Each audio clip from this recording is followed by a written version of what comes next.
ઓમ નમો ભગવતે વાસુદેવાય. ઓમ નમો ભગવતે વાસુદેવાય.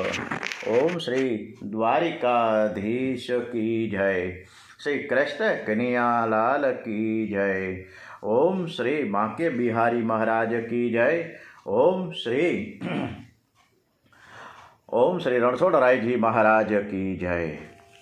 પૂજ્ય શ્રી ડુંગરેજી મહારાજ કી જય. શ્રી સુખદેવજી મહારાજ કી જય. શ્રી વ્યાસ નારાયણ ભગવાન કી જય. ઓમ વક્રતુંડ મહાકાય સૂર્યકોટિ સમપ્રભ નિર્વિઘ્નમ કુરુ મે દેવ. ઓમ સર્વકાર્યેષુ સર્વદા શ્રી ગણપતિ મહારાજ કી જય.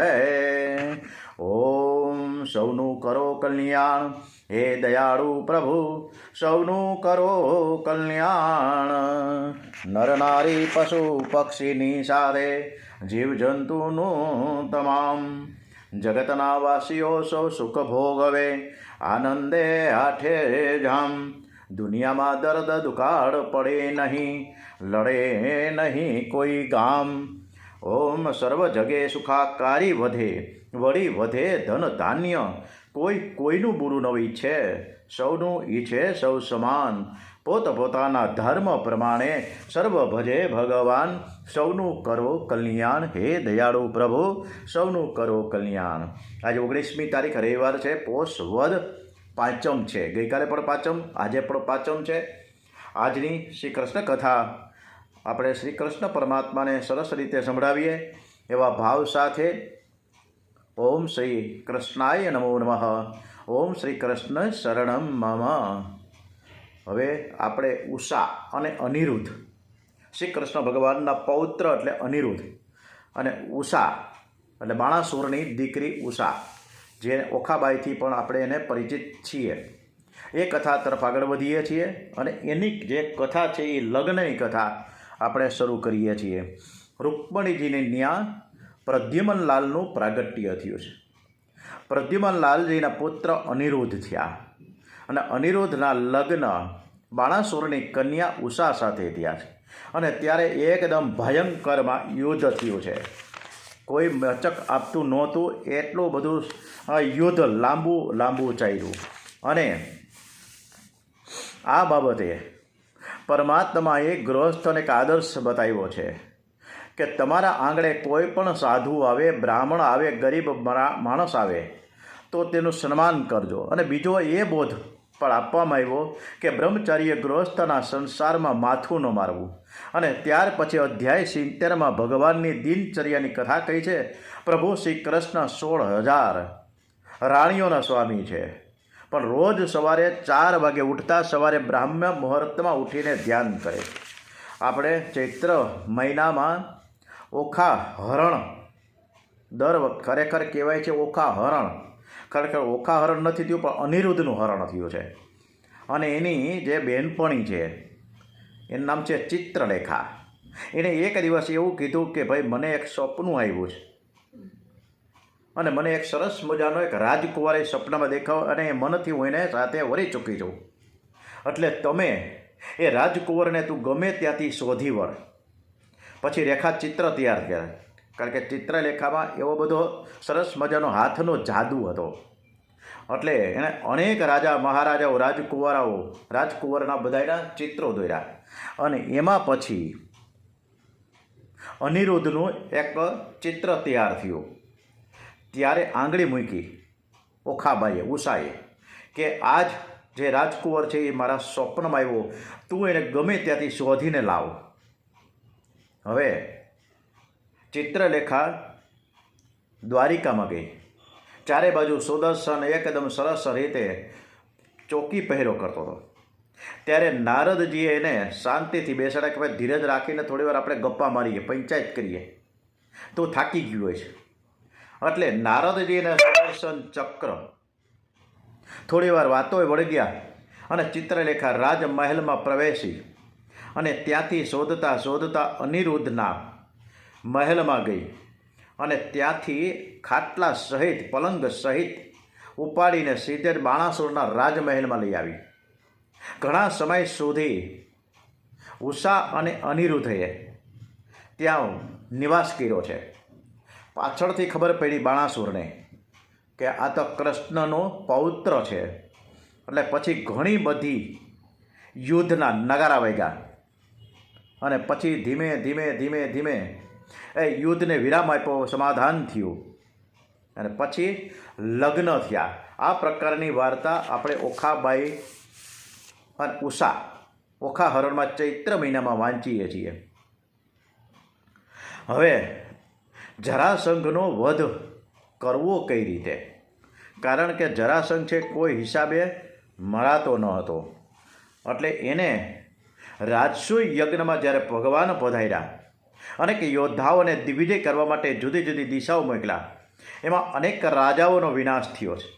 એમાં એક જરાસંઘ બાકી રહી ગયો. ભગવાન વિચાર કરે છે કે જરાસંઘને કપટ કર્યા વગર જીતી નહીં શકાય અને તેથી એમ કહેવામાં આવ્યું કે હું અર્જુન અને ભીમસેન બ્રાહ્મણનો વેશ ધારણ કરીને અને ત્યાં જરાસંઘના મહેલે જઈ અને દાનમાં કંઈક માંગીએ. જરાસંઘને બારણે આવ્યા છે શ્રી કૃષ્ણ, અર્જુન અને ભીમસેન બ્રાહ્મણ બનીને આવ્યા છે. જરાસંઘ તેમને દાન માંગવા કહે છે. દાનમાં દ્વંદ્વ યુદ્ધની માંગણી કરવામાં આવી છે અને જરાસંઘ અને ભીમ વચ્ચે એકદમ જોરદાર આ દ્વંદ્વ યુદ્ધ થયું અને આ યુદ્ધ 27 દિવસ સુધી ચાલ્યું. જરાસંઘ મરાતો નથી.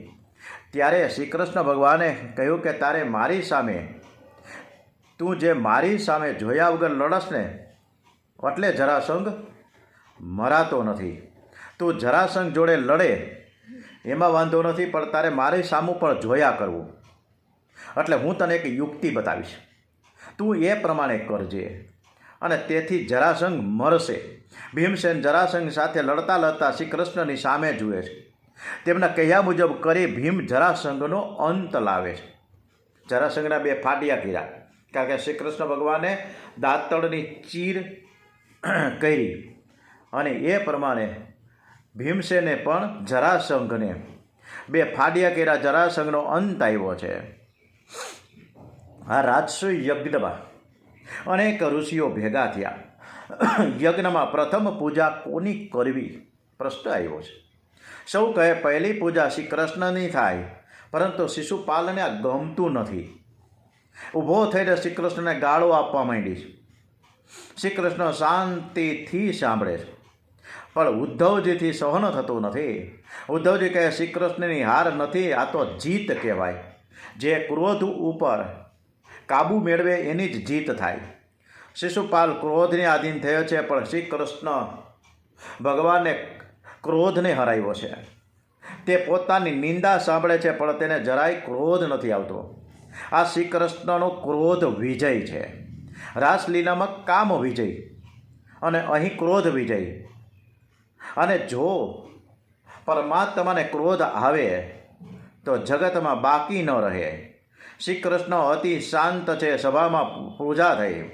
હમણાં જ કેલિફોર્નિયામાં કેટલા હજારો એકરમાં આગ લાગી ગઈ અને સેલિબ્રિટીઝ, નેતાઓ, મોટા મોટા ધનવાનોના બંગલાઓ બળીને ખાક થઈ ગયા.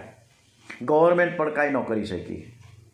એટલે ભગવાનની પાસે કોઈનું કંઈ ચાલતું નથી.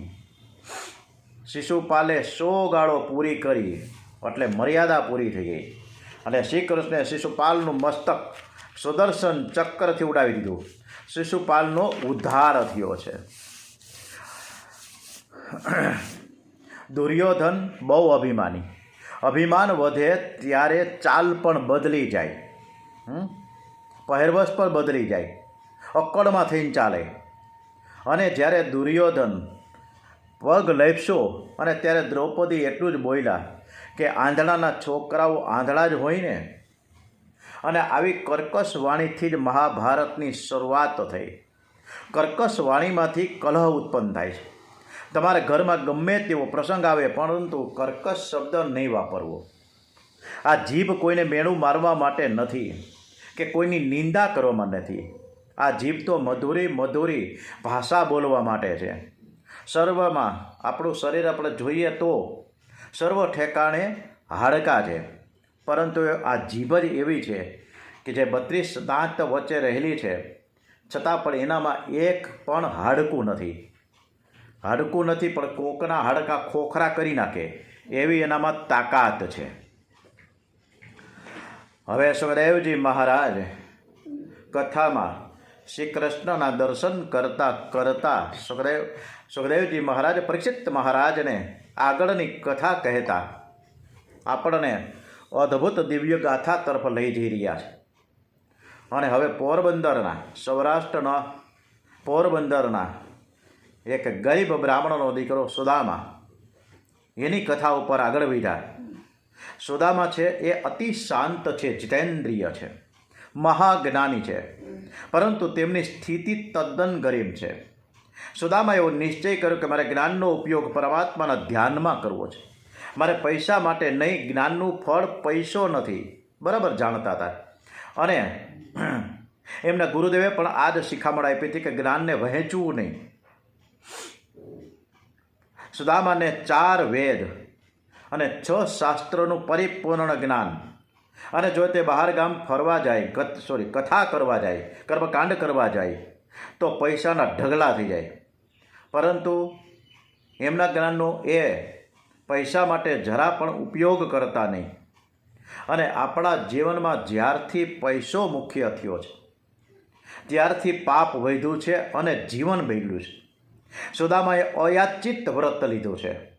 આ વ્રતમાં એવો નિયમ હોય છે કે કોઈને કહેવાનું નહીં કે મારે અયાચિત વ્રત છે, કોઈને ઘેર જવાનું નહીં, અને કોઈ ઘેર આવીને આપે તો જ લેવાનું.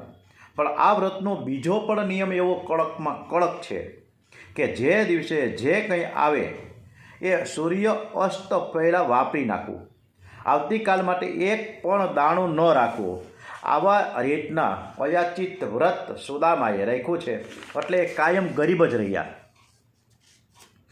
પરમાત્માની કૃપાથી સુદામાને ઘેર ઘણા બાળકોનો જન્મ થયો છે. એ બાળકોને ખવડાવવા માટે ઘરમાં કંઈ નથી.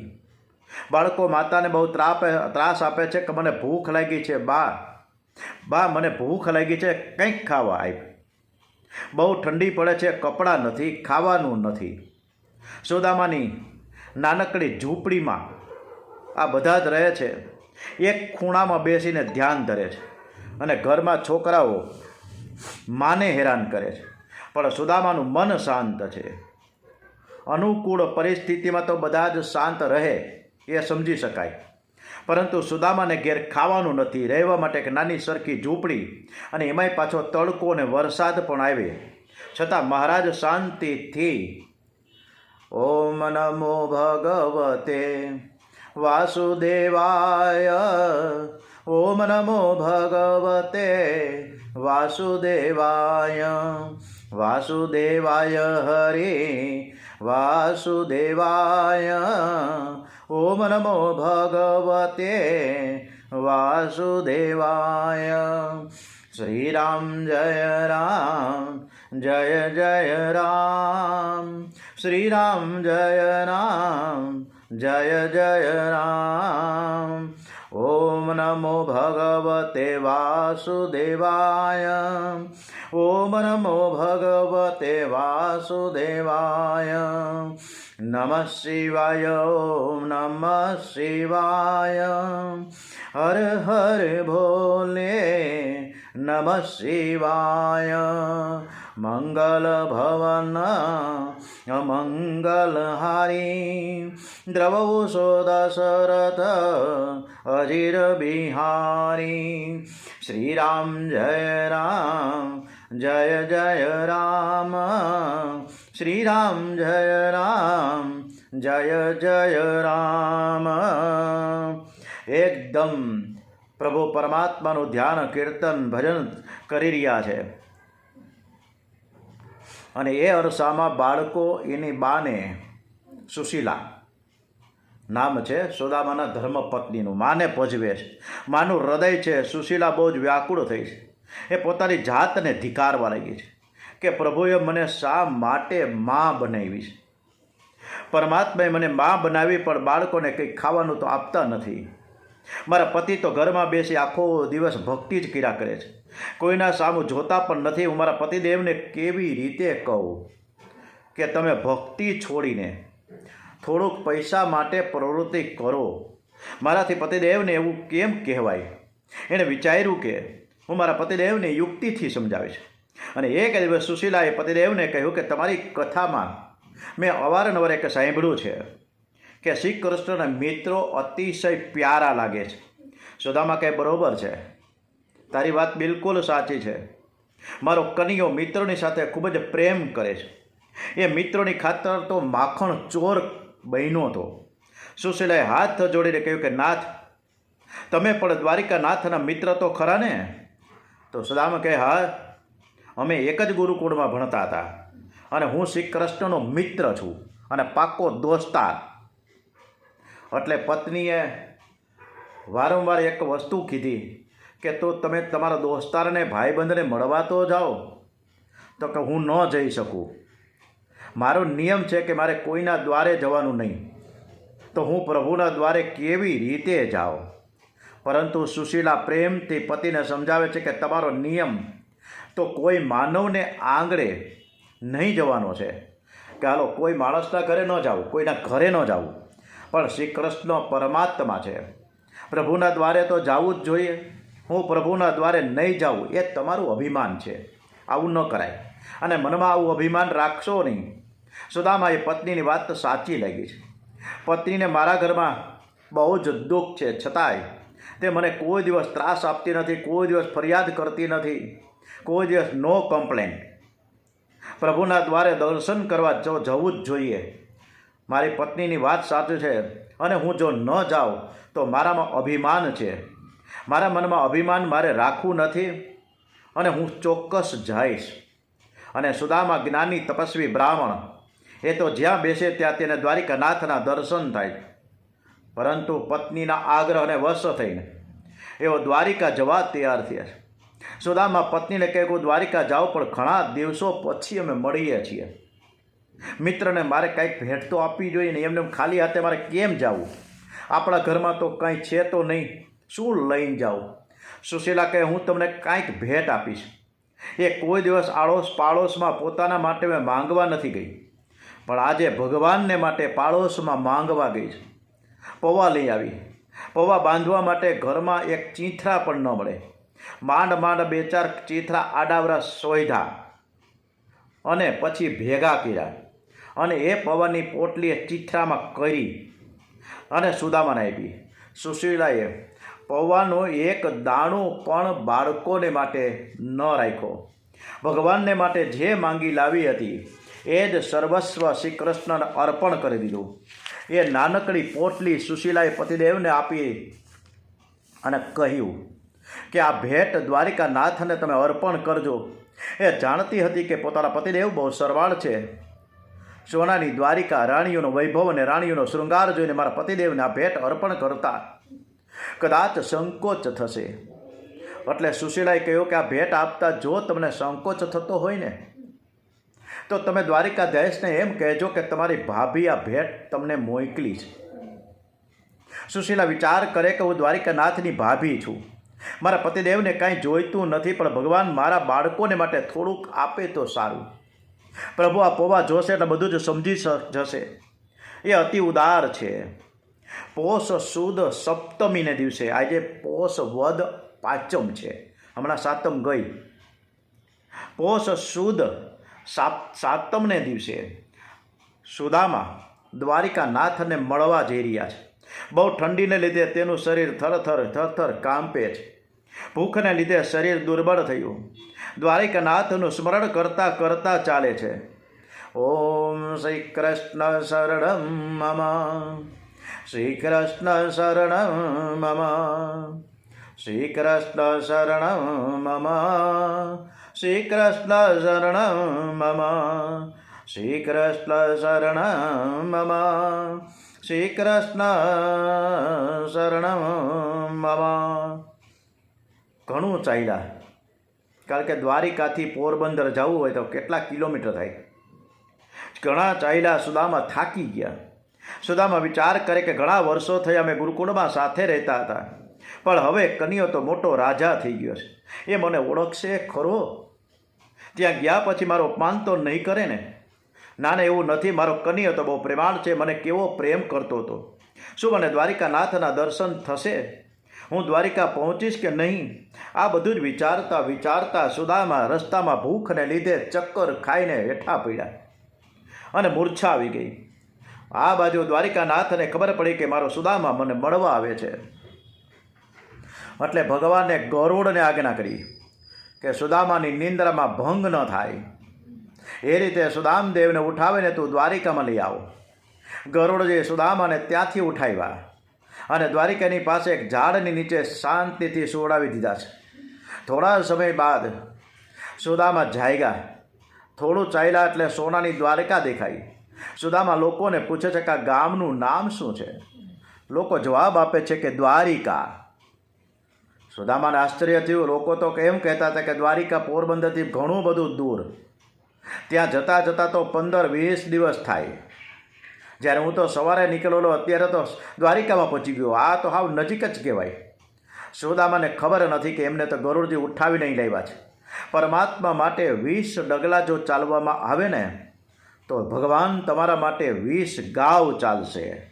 આટલા બધા સરસ મજાને ભગવાન દયાળુ છે. સુદામા ભગવત સ્મરણ કરતાં કરતાં શ્રી કૃષ્ણના મહેલ પાસે આવ્યા. ત્યાં 16,000 રાજમહેલ છે. પહેલો રાજમહેલ રૂકમણીનો છે. સુદામા ત્યાં આવ્યા. મહાલક્ષ્મીના ઐશ્વર્યનું વર્ણન કોણ કરી શકે? સોનાનો રાજમહેલ છે, સુંદર બગીચો છે, સિપાહીઓ પહેરો ભરી રહ્યા છે. આવી સુંદર રાજમહેલ જોઈને સુદામાના મનમાં જરાય મત્સર નથી. એ ગરીબ છે પણ એનો હૃદય ગંગાજળ જેવું શુદ્ધ છે. એવો તો શ્રી કૃષ્ણના હૃદયથી આશીર્વાદ આપે છે કે મારા શ્રી કૃષ્ણના ઘરમાં સદા સર્વદા લક્ષ્મીનો અખંડ નિવાસ રહેજો. ત્યાં એક સિપાહીની નજર પડી કે આ કોઈ ગરીબ બ્રાહ્મણ માગવા માટે આવ્યો છે. એમ જાણી સિપાહી તેમને મહેલમાં જતા રોકે છે અને કહે છે કે આ માતા રૂકમણીજીનો રાજમહેલ છે. મહેલની અંદર અને રાજમહેલની અંદર જવાની મનાઈ છે, અને તમારે જે જોતું હોય એ તમે મને કહો તો હું એ પ્રમાણેની તમારે દક્ષિણા આપું, કોઈ પણ વસ્તુ આપું, અનાજ આપું. તમે કંઈક માગી લ્યો, હું ઝડપથી જઈને લઈ આવું. અને રૂકમણીનો એવો આદેશ છે કે કોઈ પણ સાધુ, બ્રાહ્મણ, ગરીબ માણસ ભિક્ષા માંગવા આવે તો તેને જે જોઈએ તે ભિક્ષા આપવી. મહારાજ, આપની હું શી સેવા કરું? આપને શું જોઈએ છે કહો. સુદામા કહે, મારે કંઈ જોઈતું નથી. હું તો કૃષ્ણને મળવા આવ્યો છું. હું એનો મિત્ર છું. મારે એમને મળવું છે. દ્વારીપાળ એ ચોકીદાર, એ સિક્યુરિટી ઓફિસર થોડોક હૈસો કે આવો કૃષ્ણનો મિત્ર કેવી રીતે હોઈ શકે. એમાં કહેવા લાગ્યા છે કે હે બ્રાહ્મણ, તમે અંદર જઈને શું કરશો? તમારે જે કામ હોય કરવા હું તૈયાર છું. સુદામા કહે, મારે કંઈ જ કામ નથી. માત્ર મારે શ્રી કૃષ્ણને એવી તમે ખબર આપો કે મારે એમને મળવું છે. એને એમ કહેજો કે બચપણનો એક નાનો એમનો મિત્ર સુદામા તમને મળવા આવે છે. સિપાહી અંદર જાય છે. સુદામા આંગણામાં ઊભા છે, થોડા ગભરાયા. આનો કેવો સરસ મજાનો વૈભવ, કેવો બધું ઐશ્વર્ય છે. આ કદાચ મને ભૂલી તો નહીં ગયા હોય ને, મારું અહીં અપમાન તો નહીં થાય ને. ભૂદેવ ધરતીમાં નજર રાખીને ઊભા છે. સેવક મહેલમાં આવ્યો. સિંહાસન ઉપર બિરાજેલા શ્રી કૃષ્ણને વંદન કરીને કહે છે કે મહારાજ, બહાર એક બ્રાહ્મણ આવ્યો છે. શરીરના બધા જ હાડકાં દેખાય છે. આંખો ઊંડી ઉતરી ગઈ છે. ફાટેલી એક સાધારણ પોતળી પહેરી છે અને બગલમાં એક નાનકડી પોટલી છે. હાથમાં લાકડી છે, પણ મુખ પર દિવ્ય તેજ છે. અમે તેને કંઈક આપીએ છીએ પણ લેતા નથી. અને એમ કહે છે કે મારે કંઈ જોઈતું નથી, મારે કંઈ લેવું નથી. હું તો દ્વારિકાનાથને મળવા માટે આવ્યો છું. હું તો આ માલિકનો મિત્ર છું અને મારું નામ છે સુદામો. અને સુદામો એવા 3 અક્ષર કાને પડ્યા. ભગવાન સિપાહીઓની સાથે બોલવા પણ તૈયાર નથી, કૂદી પડ્યા છે. મારો સુદામો આવ્યો. આ જીવ પરમાત્મા સાથે પ્રેમ કરતા દેહ ભાન ભૂલે છે ને, ત્યારે પરમાત્મા પણ હું લક્ષ્મીપતિ છું એ ભૂલી જાય છે. આજે પ્રભુને યાદ નથી કે હું દ્વારિકાનો રાજા છું. દોડતા દોડતા ગયા રૂકમણીજીને બહુ જ આશ્ચર્ય થયું છે, ઘણા મળવા આવે છે, પણ પ્રભુ આવી રીતે કદી દોડતા જતા નથી. કોણ આવ્યું છે જોવા માટે રૂકમણીજી પણ પાછળ પાછળ દોડે છે. દ્વારિકાના દોડીને સુદામાને ભેટી પડે છે, જેનું કાળજું ધોળું છે, હૃદય ગંગાજળ જેવું પવિત્ર છે. એના પ્રભુ છે ને કપડાં જોતા નથી, એની દશા નથી જોતા. પ્રભુ તો કાળજું જુએ છે. પ્રભુએ સુદામાને ખંભે માથું નાખ્યું અને પીઠ ઉપર એ જેવો હાથ ફેરવો ત્યાં હાડકાનો સ્પર્શ થયો. શરીરના હાડકા વાગ્યા ત્યારે પ્રભુની આંખમાંથી ચોધાર આંસુ નીકળ્યા છે. મારા મિત્રની આ કેવી દશા, આ કેટલું દુઃખ સહન કરે છે. આવા તપસ્વી મિત્રને ઘેર જઈને મારે એને આપવું જોઈએ. હું તો ત્યાં ન ગયો એ મારી મોટી ભૂલ છે. એ નિયમથી કોઈના દ્વારે જતો નથી. શ્રી કૃષ્ણ સુદામાને કહે કે મિત્ર તું આવ્યો તેથી મને બહુ જ આનંદ થયો છે. સુદામાને થયો કે કનૈયાએ મને યાદ રાખ્યો છે. શ્રી કૃષ્ણ સુદામાનો હાથ પકડીને અંદર લઈ જાય છે, સિંહાસનમાં બેસાડે છે. શ્રી કૃષ્ણ સુદામાના ચરણ પાસે બેઠા. સુદામા કહે કે તમે મોટા છો, તમે રાજા ધીરાજ છો, તમે સિંહાસન ઉપર બેસો અને હું નીચે બેસું. શ્રી કૃષ્ણ કે મિત્ર સર્વ કરતાં મોટો છે અને સર્વથી શ્રેષ્ઠ છે. તમે સિંહાસન ઉપર જ બિરાજો, હું તમારા ચરણમાં જ બેસીશ. શ્રી કૃષ્ણ રૂકમણીજીને કહે છે કે મારે મિત્રની પૂજા કરવી છે, તમે તૈયારી ફટાફટ કરો. રૂકમણીજી જળ લઈને આવે છે. એના તો પહેલાં પ્રભુની આંખમાં આંસુઓથી સુદામાના ચરણ પખાડાઈ જાય છે. રૂકમણીજી જળ લઈ આવ્યા. રૂકમણીજી સુદામાના ચરણ પર જળ પધરાવે છે અને શ્રી કૃષ્ણ તેના ચરણ પખાડે છે અને રૂકમણીજી પંખો નાખે છે. સુદામા તપસ્વી બ્રાહ્મણ છે, પગમાં જોડા પહેરે નહીં, તેથી રસ્તામાં ચાલતા અનેક કાંટા વાગ્યા છે અને એ કાંટા અમુક કાંટા તો પગમાં એવા ઘૂસી ગયા કે નીકળતા નહોતા.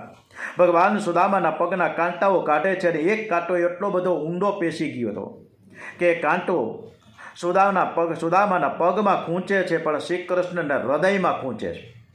ભગવાન રૂકમણીજીને કહે કે દેવી તમે ઝડપથી સોય લાવો.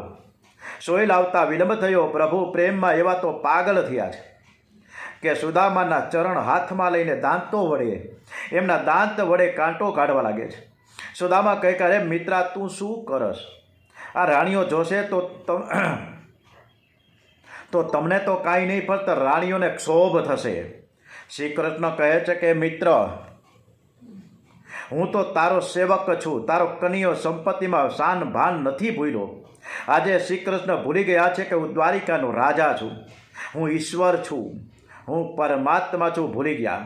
સુદામાના મનમાં એક કાંટો હતો કે હું ગરીબ છું, પણ સુદામા નિષ્પાપ છે અને તેથી પ્રભુએ તેનો કાંટો દાંત વડે કાઢ્યો છે. સ્નાન પછી શ્રી કૃષ્ણે સુદામાને નવું પિતાંબર આપ્યું છે, ભોજન કર્યું છે. પછી બંને મિત્રો પલંગમાં સાથે બેઠા વાતો કરી રહ્યા છે.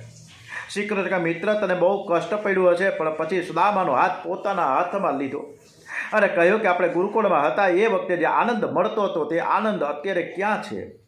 મિત્ર હું તને બરાબર જાણું છું કે હું તને નાનપણથી જ રમવાની કે ખાવાની કોઈ ઈચ્છા તને ક્યારેય ન હતી. આખો દિવસ તું સંધ્યા કરે, ગાયત્રી જપ બહુ જ કરે, હું તને પરાણે રમવા લઈ જતો હતો. આ બધું જ મને ખૂબ યાદ છે. મિત્ર એક દિવસ આપણે દર્ભ સમિત લેવા ગયા હતા, નાના કાષ્ઠ લેવા ગયા અને એ દિવસે વરસાદ એટલો બધો પડ્યો હતો કે આપણે બંને આખી રાત એક ઝાડ નીચે ઊભા રહ્યા હતા. આ પ્રસંગ યાદ આવતા સુદામાને પોતાની જાત ઉપર તિરસ્કાર આવી જાય છે, કારણ કે એ દિવસે એવું બન્યું હતું કે સુદામા પાસે થોડાક ચણા હતા, એ ખાતા હતા. ખાવાનો અવાજ સાંભળી શ્રી કૃષ્ણ પૂછે છે કે મિત્ર તું શું ખાય છે? સુદામા વિચાર કરે કે ચણા ખાઉં છું, એમ કહી તો થોડા ચણા આપવા પડશે, એટલે તેઓ ખોટું બોલે છે કે હું કંઈ ખાતો નથી. આ ઠંડીના લીધે દાંત કડકડ થાય છે. સુદામાએ એ દિવસે એકલા ખાધું અને તેથી દરિદ્ર થયા. જે એકલો ખાય છે ને તે દરિદ્ર થાય છે. શ્રી કૃષ્ણે સુદામાની પૂજા કરી. એમના કપાળમાં જ્યારે ચંદનની અર્ચા કરીને ત્યારે દ્વારિકાધીશની નજર સુદામાના કપાળ ઉપર પડી. વિધાતાએ કપાળમાં શ્રી શ્રય લખ્યું હતું. વિધાતાના આ લેખ હતો કે બ્રાહ્મણ જ્ઞાની તપસ્વી અને જીતેન્દ્રિય થશે, પણ પૂર્વ જન્મના પાપને કારણે દરિદ્ર થશે. શ્રી કૃષ્ણે અર્ચા કરતા વિધાતાનો આ લેખ ઉલટાવી નાખ્યો અને લખ્યું યક્ષશ્રી એટલે કે કુબેરના ઘેર જે સંપત્તિ હોય એ બધી જ મારા મિત્રને ઘેરે પહોંચી જાય. શ્રી કૃષ્ણ સુદામાની જાતે ચરણ સેવા કરે છે. રૂકમણીજી વગેરે રાણીઓને બહુ આશ્ચર્ય થાય. આવો પ્રેમ તો પતિદેવે બીજા કોઈ પર નથી કર્યો. આ બ્રાહ્મણ મહાભાગ્યશાળી છે. પછી તો શ્રી કૃષ્ણ સુદામાને પૂછે છે કે મિત્ર, તારું લગ્ન થયું કે નથી થયું? તું સાચું કહેજે, મારા ભાભી કેવા છે? સુદામા કહે, લગ્ન થયું છે, પત્ની લાયક છે. એના કહેવાથી હું તને મળવા આવ્યો છું. તેના નામ પ્રમાણે ગુણો છે. એનું નામ છે સુશીલા. ખૂબ જ સુશીલ છે, ગુણવંતી છે. સુદામા બધું જ કહે છે, પરંતુ એ નથી કહેતા કે ઘરમાં કંઈ ખાવાનું નથી. સુદામાએ પત્નીના બહુ જ વખાણ કર્યા છે. શ્રી કૃષ્ણ કહે કે મારા ભાભીના કહેવાથી તું આવ્યો છે, તો જરૂર મારા ભાભીએ મારા માટે કંઈક તો મોકલું જ હોય. સુદામા સંકોચાયા રૂકમણીજી પાછળ જ ઊભા છે. એનાથી આ સહન થતું નથી. એમના સ્વભાવ કેવો છે, કોઈની પાછળ પડે તો એને ભાન કાંઈ રહેતું જ નથી. રૂકમણીજી કહે, તમે આ શું કહો છો? તમને આ શોભે નહીં. તમે મને આજ્ઞા આપો તો હું એના ઘેર જઈને કંઈક મોકલી દઉં. આ ગરીબ બ્રાહ્મણને શા માટે તમે ત્રાસ આપો છો? રૂકમણીજીના મુખમાંથી એક શબ્દ નીકળ્યો કે ગરીબ બ્રાહ્મણ, અને પ્રભુથી આ સહન ન થયું. રૂકમણીજીના આ શબ્દો પ્રભુને બાણ જેવા લાગ્યા. મારા મિત્રને ગરીબ કહેનારી તું કોણ? અમે બે મિત્રો પ્રેમથી વાતો કરીએ છીએ, એમાં તું વચ્ચે ડખક હું કાંઈ કર્યા કરે? અહીંથી તું જતી રહે, અને અહીં તારી કોઈ જરૂર જ નથી. રૂકમણીજીને આશ્ચર્ય થયું કે મેં એના મિત્રને ગરીબ કહ્યોમાં ભગવાન મને અહીંથી જા, મને કાઢી મૂકે છે. શું ભગવાન આ મિત્રને ઘરમાં રાખશે અને મને હું કાઢી મૂકશે? પણ મારી કંઈક ભૂલ થઈ છે કે એમના મિત્રને મેં ગરીબ કહ્યો છે. સુદામાએ બગલમાં પૌવાની પોટલી દબાવેલી. એમને આવા સૂકા પૌવા આપવાની હિંમત થતી નથી. આવો જેનો વૈભવ હોય, જે રોજ 56 ભોગ આરોગતા હોય, એને હું આ પૌવા કેવી રીતે આપું? આ રાણીઓ બધી શું કહેશે? સુદામા પોટલી વધારે ને વધારે છુપાવવા લઈ ગયા છે. પ્રભુ મનમાં હસે છે, મારો મિત્ર જરૂર પ્રેમથી કંઈક લાવ્યો છે, પણ આપતા એને બહુ જ સંકોચ થાય છે. પ્રભુ વિચાર કરે કે મારો કાયદો છે કે જે મને ન આપે તેને હું કંઈ આપતો જ નથી. આજે તો મારે એને ઝૂંટવીને લઈ લેવું છે અને મારે ખાવું જ છે. શ્રી કૃષ્ણ કહે કે મિત્ર, તું આંખ ઊંચી કરીને જોતો ખરા કે મારો રાજમહેલ કેવો છે? સુદામાએ થોડી આંખો ઊંચી કરીને ભગવાને તરત જ બગલમાંથી પોટલી ખેંચી લીધી. સ્વયં જહાર કિમી દમિત જ ધુકત તંડુ લાનો સબસે ઊંચી પ્રેમ સગાઈ. શ્રી કૃષ્ણ કહે કે મારા ભાભીએ મારા માટે કંઈક મોકલ્યું છે, પણ તું મને આપતો નથી. પોટલી છોડવાની પણ જરૂર ના પડી. પૌવા નીકળ્યા. શ્રી કૃષ્ણ કહે, મિત્ર, મને આ પૌવા બહુ જ ભાવે છે. આજે મને ભૂખ બહુ લાગી છે. શ્રી કૃષ્ણને પ્રેમની ભૂખ લાગી છે. પ્રભુ પૌવા ખાવા લાગ્યા. લૌકિક દ્રષ્ટિએ બે મુઠ્ઠી કદાચ પૌવા હશે, પણ સુદામાનું તે સર્વસ્વ હતું. રૂકમણીજી ઊભા બધું જ જુએ છે.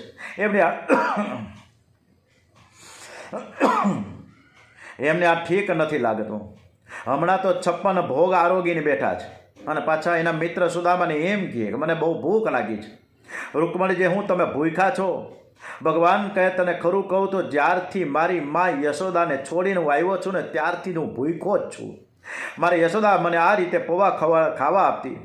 યશોદામાનું સ્મરણ થતાં આંખો અશ્રુ ભીની થઈ. સુદામાના પૌવા સૂકા નહીં, પણ પ્રેમમાં પલાળેલા હતા. ભગવાને એક મુઠ્ઠી પૌવાના બદલામાં દ્વારિકાની સંપત્તિ સુદામાને આપી દીધી. પ્રભુ સુદામાની સાથે વાતો કરે છે, તારો સંસાર કેમ ચાલે છે? ભગવાન સામેથી પૂછે છે, છતાં સુદામા એમ નથી કહેતા કે સંસાર અગડમ બગડમ ચાલે છે, કાંઈ ઠેકાણા જ નથી. પણ એમ કહે છે કે બહુ જ આનંદમાં ચાલે છે. સુદામાને કોઈ પણ વસ્તુની જરાય અપેક્ષા નથી. પ્રભુને આશ્ચર્ય થાય છે કે આ કેવો છે, આ કેવો બ્રાહ્મણ છે, કંઈ બોલતો જ નથી. મારે પણ તેને કંઈ કહેવું નથી કે મેં એને શું આપ્યું.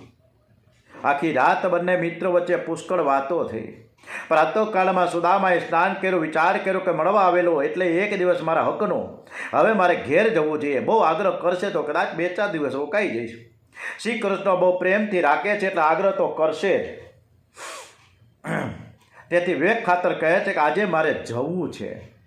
ત્યારે શ્રી કૃષ્ણ કહે કે મિત્ર, આજે જ જવું છે? અને સુદામા કહે, હા, મારે આજે જવું છે. તો ભલે જાઓ. ત્યારે તમતારે નીકળો ધીમે ધીમે. ભગવાન વિચાર કરે કે જે આજે જાય તો એ સારું છે. મેં ત્યાં સર્વ ઐશ્વર્ય મોકલ્યું છે, પણ મારા ભાભી સુશીલા એની રાહ જોઈને ભોજન પણ હજી કર્યું નથી. એ ઉંબરામાં બેઠા બેઠા પતિદેવની પ્રતીક્ષા કરી રહી છે. સુશીલા મહાન પતિવ્રતા છે. સેવકો તેને હાથ જોડીને પ્રાર્થના કરે છે કે તમે ભોજન કરો, શૃંગાર કરો. પણ સુશીલા કહે કે આ બધું ઠીક છે, પણ મારું સાચું ધન તો મારા પતિદેવ છે, અને એ હજી સુધી કેમ નથી આવ્યા? આમ સુશીલા પતિદેવની રાહ જુએ છે. સુદામાએ સ્નાન કર્યા પછી પ્રભુએ આપેલું પિતાંબર પહેર્યું હતું. સુદામાએ તે પિતાંબર પહેરીને જવા નીકળ્યા. પ્રભુને ગમ્યું નહીં. શ્રી કૃષ્ણ સુદામાના હાથમાં પોતળી આપી કે મિત્રા, તારી પોતળી તારે પહેરવી હોય તો પહેરી લેજે. એનો અર્થ એ થાય કે મારું પિતાંબર તું લઈ જતો નહીં, તું ઉતારીને જા. પ્રભુ વિચાર કરે કે મારા મિત્રનો નિયમ છે કે કોઈના ઘેર જતો નથી, મારે જે કંઈ આપવું છે તેના ઘેર જઈને આપવું. અને જો અહીંથી મારું પિતાંબર પહેરીને જાય તો લોકો એની નિંદા કરશે કે કોઈના ઘેર જતા નથી, આવતા નથી, અને દ્વારિકા જઈને આ પિતાંબર લઈ આવ્યા. એ જે પોતળી પહેરીને આવ્યા છે એ જ પોતળી પહેરીને ઘેર જાય એવો એને આગ્રહ, મનથી આગ્રહ છે. સુદામા બ્રાહ્મણ છે, પવિત્ર છે, નિરપેક્ષ છે. એને પોતાની પોતળી પહેરી લીધી. પ્રભુ પરીક્ષા કરે છે કે જરાય જતાં જતાં આ કંઈ માંગે છે કે નથી માંગતો, જોવ તો ખરા. પણ સુદામાએ મન કે જીભ બગાડ્યા નથી. એમનું મન અતિ શાંત છે, આનંદમાં છે. એ તો એટલું જ વિચાર કરે કે પ્રભુએ મને કેટલું બધું માન આપ્યું છે. શ્રી કૃષ્ણ સુદામાને દ્વાર સુધી વળાવવા જાય છે. વિદાય વેળાએ કહે છે કે મિત્ર, તું બીજી વાર આવે ને ત્યારે ભાભીને પણ સાથે લેતો આવજે. ઘેર જઈને મારા ભાભીને મારા વંદન કહેજે. જેને આખું જગત વંદન કરે છે તે દ્વારિકાનાથ એક ગરીબ બ્રાહ્મણની પત્નીને પ્રણામ કરે છે. એને અભિમાન સ્પર્શતું નથી. ત્યારે બ્રાહ્મણની આંખમાં આંસુ આવી ગયા છે. મહારાજ, તમારા વંદન ન હોય, તમારા તો આશીર્વાદ હોય. શ્રી કૃષ્ણ કહે કે મિત્ર, આ તું શું બોલસ? ભાભીના આશીર્વાદથી તો હું સુખી છું. મારા ભાભી તો યશોદા મૈયા છે. હું ગોકુળમાં હતો ને ત્યારે યશોદા મૈયા મને ભેટ આપતી હતી, તે પછી આવી ભેટ આજે મને મારા ભાભીએ આપી છે. મારા ભાભીના ચરણમાં મારા વંદન કહેજે. સુદામાને કંઈ મળ્યું નહીં એનું જરાય દુઃખ નથી. મનમાં વિચાર કરે કે વધારે ધન મળે તો હું ભાન ભૂલી જાઉં, અને તેથી પરમાત્માએ મને કંઈ આપ્યું જ નથી. જે નથી આપ્યું એ જ સારું છે. શ્રી કૃષ્ણ શરણમ મમ, શ્રી કૃષ્ણ શરણમ મમ, શ્રી કૃષ્ણ શરણમ મમના સ્મરણ કરતા કરતા સુદામા પુરી તરફ નીકળ્યા. સુદામા પુરી તરફ આવ્યા છે. પોતાની ઝૂંપડી શોધે છે, ઝૂંપડી મળતી નથી. ઝૂંપડીની જગ્યાએ દ્વારિકા જેવો જ મહેલ ખડો થઈ ગયો છે. સુદામા વિચાર કરે કે હું ભૂલો તો નથી પડ્યો ને, પાછો દ્વારિકા તો નથી પહોંચી ગયો ને. ત્યાં સુશીલાને ખબર પડી પતિદેવ આવ્યા છે. દોડતા જઈ પતિદેવનું સ્વાગત કરે છે, નમસ્કાર કર્યા, પગે લાગ્યા. આ બધું જ તમારા મિત્રે આપ્યું છે. સુદામાને થયું કે મારા કનૈયો એક અક્ષર પણ બોલ્યો નહીં, અને કેટલું બધું આપી દીધું. હું તો મુઠ્ઠીભર પૌવા લઈ ગયો તો એના બદલામાં આટલું બધું આપ્યું. મારો કનૈયો કેવો ઉદાર છે. આપણને પણ ભગવાને ઘણું બધું આપ્યું છે. આપણી હેસિયત બહાર આપ્યું છે. જેટલા વડીલો છે, જેટલા 60 વર્ષથી ઉપરના વડીલો છે, એ પાછલો ભૂતકાળ ઉખેડીને જોવે કે 40 વર્ષ પહેલાં, 35 વર્ષ પહેલાં, 50 વર્ષ પહેલાં શું હતું? કંઈ નહોતું. ખાટલાઈ નહોતા, નીચે સૂતા હતા. 10x10ની ઓરડીમાં 5-5, 6-6 વ્યક્તિ એ કુટુંબના માણસો રહેતા હતા.